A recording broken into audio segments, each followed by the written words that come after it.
Hey everybody, it's Mom Kay coming at you from her home studio in Winnipeg, Manitoba, Canada. And today I am so lucky to have this brilliant educator and flute player and a very valued leader of the Manitoba Band Association. I believe she is a vice president this year. Yeah. So without further ado, who are you, special guest? Hello, my name is Chloe Plamondon. And what do you do for a job, Chloe? I work at Maples Collegiate and I teach high school, grade 9 to 12 band. I teach the grade 9 jazz band and grade 9, 10 symphonic band and wind ensemble. And have you always been there? Has that been the job or the only place that you've taught so far, or what does that look like for you, your teaching career? Maples is the second building I've worked in. My first year I taught in a small town called Wawanesa, and it was awesome. That was such a memorable, cool year of teaching in Wawanesa. I reflect back on my schedule that I taught. I taught everything in Wawanesa. Like I did kindergarten to grade 12 music and band, and I taught like kindergarten phys ed and grade 3 art and grade 9 social studies and grade 5 social studies and like on and on. It was insane. And I think I was like a 0.8 or something. But so that was my first year of teaching. And then since then, 2011, I started at Maples and I've been there since. That's really amazing. How in the world did you go about finding that job at Wawanesa? Like, how did that all happen for you? Um, I think, well, my mentor and now very close friend, Wendy McCollum, she really had an eye out for us when we were graduating. And she told me about the job that was opening. And I just got in there and applied and pretty normally, I guess. But Wendy, oh, actually, I remember that just brought a memory to my head. We had this spreadsheet when I was in fifth year university, and it was like all the divisions and all the jobs and who worked everywhere and like the movement of people. We were really, really intense. But yeah, and so anytime we got like pieces of information, we had like a gossip column, like what's happening, who's moving where, what's going to happen. So that was great. But so maybe we found something out in there. But I remember Wendy telling me about it and asking to get in. But it was interesting because I'm from Winnipeg and I've lived in Winnipeg my whole life. My family was here, and the plan was always to go to university in Brandon and then come back to Winnipeg to work. So when a job opened up in Wawanesa, I know my family was like, no way, like you're coming back. That was the plan. You're coming back to the city. And I was like, oh man, I don't know, like this is a good opportunity for learning and growth. And yeah, so it took a lot of discussion with my family, and I did end up staying there and really, really loved that year. So you mentioned that you went to Brandon University. Can you give us an idea of what your journey was from baby Chloe to even getting to university? How did that all happen? Yeah, it's so interesting. I started playing flute when I was, I think in grade 4 or 5, because my mom, when she was in junior high, she really wanted to play the flute. And I guess they did their instrument testings and she couldn't make a sound on it. So her band teacher at the time told her that she wasn't allowed to play the flute, and they gave her a clarinet and she hated it. She hated the clarinet so much and dropped band as soon as she could because she just hated it. So living vicariously through your kid, she's like, okay, my kid's going to play the flute. So she found a flute at a garage sale one time and she brought it home and she's like, okay, you're going to learn this flute and you're going to play the flute. So she's like, if you already know how to play it, you'll know how to make a sound and then you'll get it and then all will be good. So I liked it. I picked it up. I played the recorder I love my recorder. I was in all the recorder orff clubs and stuff like that. So, and she was sick of hearing the recorder. She was like, play this flute. I need to hear something else in the house. Yeah, so I got this flute. I took flute lessons at Marshall's Music. I'll never forget. My first teacher, his name was Bernie, and we had the Standard of Excellence book 1, and we sat down. I'm like fiddling, like I don't really know how to hold it. I don't know how to make a sound. What's happening? And he's like on the piano playing the accompaniment stuff. He's this really big guy. He's just like just jamming, and I'm trying to play like the one note samba, And he's like, "You'll get it next time, yeah." And he's just playing these like accompaniments, and it was just so fun. I was like, "How do I hold it It's like, and he's like, you're fine. Like, put your fingers. Yeah, you're getting it. You're getting it.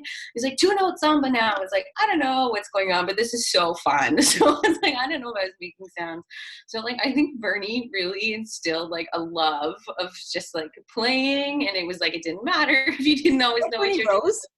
What's that? Bernie Rose? No, Bernie was his name. Because the I don't know. Bernie I know that was big in Winnipeg for a while was Bernie Rose.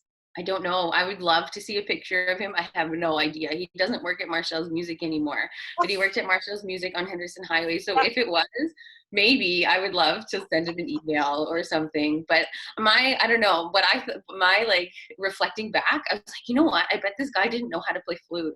Maybe they didn't have a flute teacher or something. And he was just like, I don't know, like, I'm just going to rock the piano. I'm going to play 1-note samba, 2-note sambas, and we're just going to go, go, go, go, go. And hopefully this kid gets it.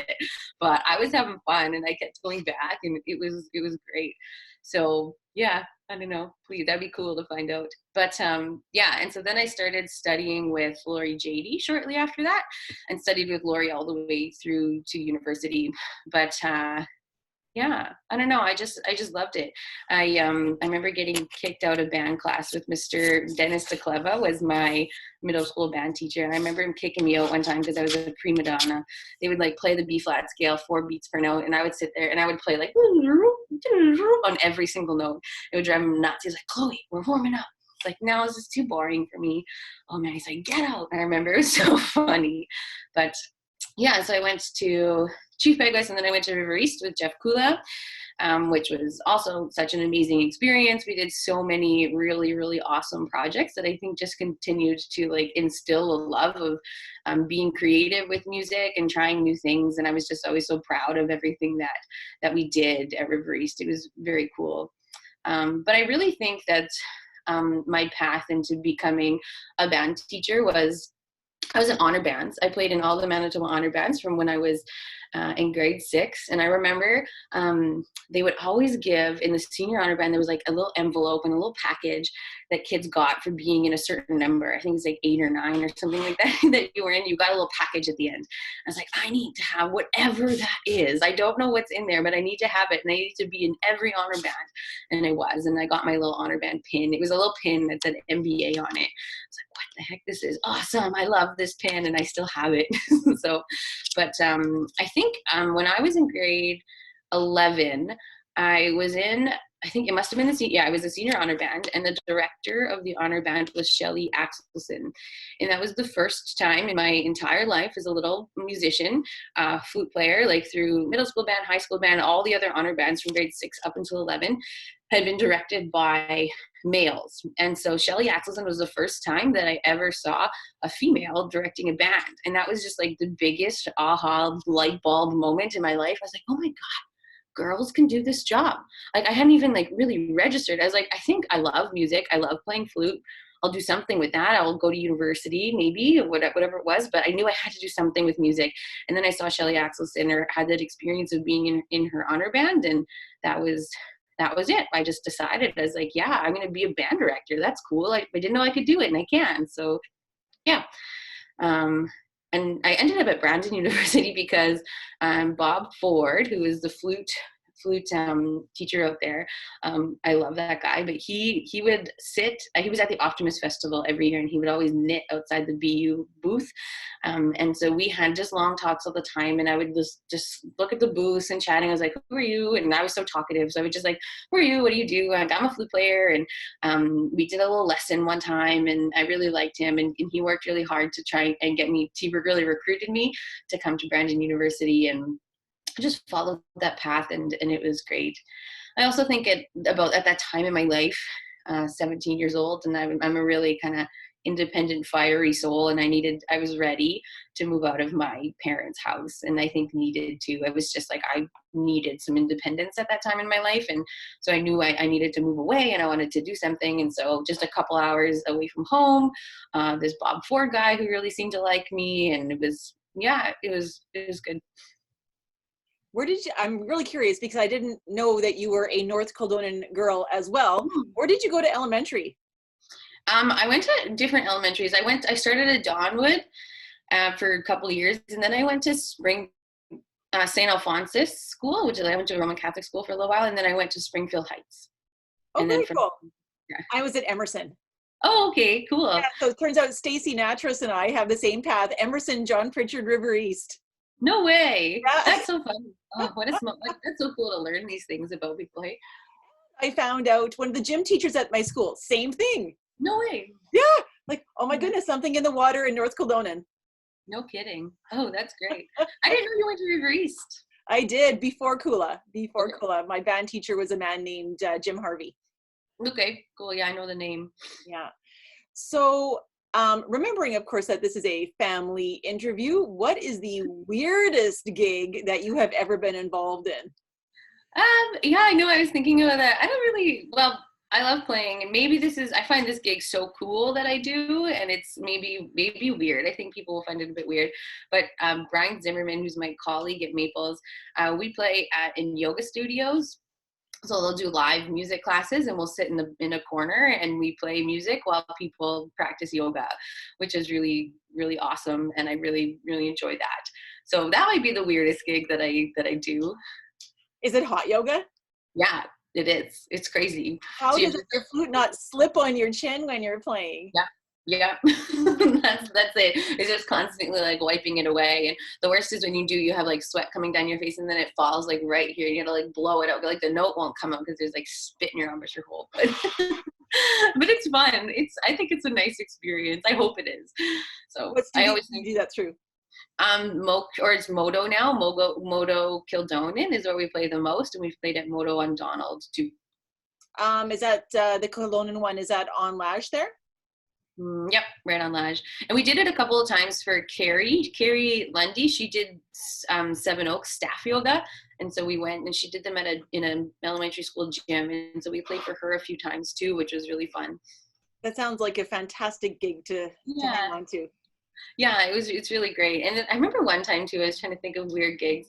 I subbed for Charmaine Bacon and I can't remember I don't remember where it was or who the group was, but they did this concert where they had a band, like a little, or maybe it was an orchestra. They had a little orchestra on on the back of a pickup truck that just drove around it was like a horse race field before some event started. And I think it was like a regular gig that Charmaine did, and she couldn't go. So I showed up. She's like, just show up, just do it. Here's the music, just play wherever they ask, you'll be okay. I'm like, okay, whatever, it's fun. So yeah, and we went around this like horse racing track, and we played like classical music, and it was so funny. I don't remember where it was or who the group was. I just showed up and played on a like flat bed being pulled by a pickup truck. It was great. If you don't mind, I'd love for you to talk a little bit about your involvement with the Manitoba Band Association. Yeah, I've only been on the board for 2 years. Last year I worked as the Winnipeg Region 2 rep. So I was representing River East School Division and Seven Oaks School Division. And then this year I moved into the position of Vice President, which is great. Do you find that you take a lot of what you do as in your role of conducting, sort of the skills that you have in your classroom? Do you use them as a vice president as well? I think that I still have a lot to learn about the potential of the job as the vice president of the Manitoba Band Association. So far, I feel like I'm learning about the group, about the Manitoba Band Association, about how it functions, about what its goals are at that level. And I feel like I'm right now just doing a lot of listening and a lot of just learning about what my role is and how I can make a difference and how I can contribute. So I would say maybe not yet, but I do hope that it would eventually. So I think just who I am as a person and a flute player and a band director is I'll bring all of that to who I am as vice president, because it's just who I am and the way I function and be in this world. But yeah, I don't know. That's a good question. I think you and Sherry are doing a fantastic job as president and vice. Sherry is awesome. Yeah, she's just so organized and so pleasant and so hardworking. And yeah, I really love working with Sherry. She's amazing. So yeah, I hope I can contribute some positive part stuff too eventually. Well, I believe we are so fortunate in Manitoba to have what we have for a Oh band yeah. community. And I hate to toot our own horn, but I really do believe that this is the place in Canada to teach band. Yes, absolutely. I have always thought the same thing for sure. Yeah. So now for students, I know that you've had some students continuing on in music, because we're going to have students and other educators watching these videos as well. What advice do you have for students that might want to go into music as a career? Yeah, I think my biggest piece of advice, I was thinking about this earlier because you gave me the questions, would be just to embrace what your natural curiosities are and to be really honest with yourself about what they are and about whether you love it or not. I think that there's a big draw in our world right now to do what's maybe the right thing to do and go into jobs that are like going to be a doctor, an engineer, and something that's maybe a little bit more tangible in terms of a strong job or career after. And there's nothing wrong obviously with those jobs, but I think if you have a natural curiosity to want to study music and go into music and you love music and you love what music does for you, that it's important to try it and see how it goes. So just embracing your natural curiosity. And then I like to set kids up on a path towards success. So like let's try it and see, like sit in a practice room. Like, do you love to practice for hours a day? What do you love about your playing? What do you not like about your playing? Can you sit and can you sit with the things that you need to work on? Can you sit with your weaknesses and what comes up in that space when you do that, and just see if you love it. And if you do, just dig in completely and give it a try, because I think from high school, right at the end of high school, I think that's the best time to try music if you want to. I know sometimes kids will come back and say, I'm going to do this first, or I'm going to do this degree, and then I'm going to come back and try music. And I'm not sure that that's the best idea for everybody. And if they love it now and they want to try it, just dig in and do everything that you need to do to get there, and experiment with what it feels like. And if it feels good, to go for it. You had mentioned to me earlier today, before we started recording, that your partner actually was a professional musician and is now a doctor. I thought that was really interesting progression there. Yeah, so he started, his name is Simon Christie, and he worked for the first 5 years of his career as a professional musician, and loved music. He played with the Dirty Catfish Brass Band, is probably the most popular group he played with. And then he decided that he was going to do something different with his life and got into medical school and is now working as a doctor in Winnipeg. And it's just really cool, the connections that he's found and experienced through being a musician and being a doctor. There's a lot of connections there that have been really cool. And there's lots of people in the medical field that either are musicians or know musicians, or they've hired musicians for lots of things. And it's brought forth, I think, a lot of opportunity for him in terms of building relationships and having experiences as a doctor because of his time as a musician. It's funny, I've had previous private students in the past be going back and forth. Do I want to go into engineering or music? Engineering, I was like, it's incredible. And then one of my previous students too is now a lawyer. Yeah. You know Petra?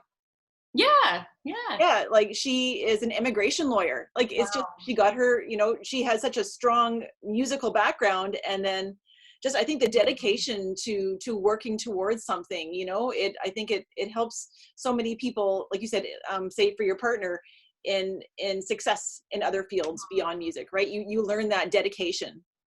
Absolutely. The dedication and everything that we do is just about building you up as a human being and creating like an empathetic, kind, caring person, right? And you have to be empathetic to what's going on around you. You have to understand what's happening as a musician in a band.